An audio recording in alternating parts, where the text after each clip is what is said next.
بسم اللہ الرحمن الرحیم۔ رسول اللہ صلی اللہ علیہ وآلہ وسلم مہمان نواز تھے، یعنی اگر آپ کے پاس کوئی مہمان آ جاتا تو آپ بلا تفریق رنگ اور نسل اور مذہب آپ مہمان نوازی کیا کرتے تھے۔ آپ کے پاس ایسے مہمان بھی آئے جو کافر و مشرک تھے اور جن کا تعلق کسی مذہب سے تھا، لیکن آپ نے یہ فرق نہیں کیا، بلکہ جو گھر میں موجود تھا وہ آپ نے مہمان کی خدمت میں پیش کر دیا۔ صحیح مسلم میں یہ روایت بیان کی جاتی ہے کہ رسول اللہ کی خدمت میں ایک کافر بطور مہمان آیا تو آپ نے ایک بکری کا دودھ اس کو پلایا، پھر دوسری، تیسری، چوتھی، پانچویں، چھٹی اور ساتویں 7 بکریوں کا دودھ اس کو پلایا، اور جب اس کا جی بھر گیا، جب اس نے کہا کہ اب مجھے مزید نہیں پینا، مزید گنجائش نہیں ہے، تو تب رسول اللہ صلی اللہ علیہ وسلم نے خاموشی اختیار کی۔ آپ نے یہ بھی فرمایا کہ جو تمہاری ہمت، استطاعت اور طاقت ہو، وہ جو گھر میں مہیا ہو، میسر ہو، وہ مہمان کے آگے رکھ دو، یعنی اس معاملے میں تکلف نہ کرو۔ رسول اللہ صلی اللہ علیہ وسلم ہمیشہ اس بات کا خیال رکھتے تھے کہ جو مہمان ہوتا سب سے پہلے وہ کھانا شروع کرتا، تو پھر اس کے بعد آپ اس کے ساتھ شریک ہوتے، اور جب تک وہ کھاتا رہتا تو آپ تھوڑا بہت اس کے ساتھ شامل رہتے۔ آپ نے یہ بھی فرمایا کہ ایسا نہ کرو کہ صرف مہمان کے سامنے کھانا رکھ دو،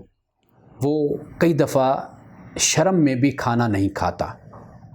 آپ نے یہ بھی فرمایا کہ جب مہمان جانے لگے تو اس کو گھر تک رخصت کرو۔ رسول اللہ صلی اللہ علیہ وسلم نے تکلف سے منع کیا، یعنی تکلف یہ ہوتا ہے کہ کسی کے لیے محنت کر کے اپنی ہمت سے بڑھ کر،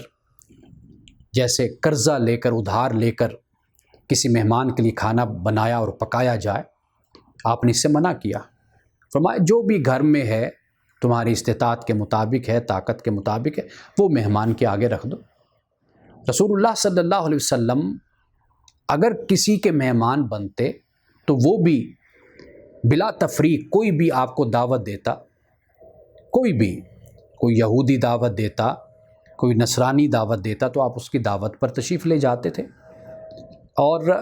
جو بھی آپ کے آگے رکھا جاتا تو آپ اس کو کھا لیتے۔ کبھی بھی آپ نے کھانے پہ تنقید نہیں کی، کبھی کوئی ایسی بات نہیں کی کہ جو میزبان کو ناگوار گزرے، بلکہ آپ جیسا بھی ہوتا آپ کھانا تناول فرماتے اور بڑی خوشی کے ساتھ وہاں سے اٹھ کر آپ آتے تھے۔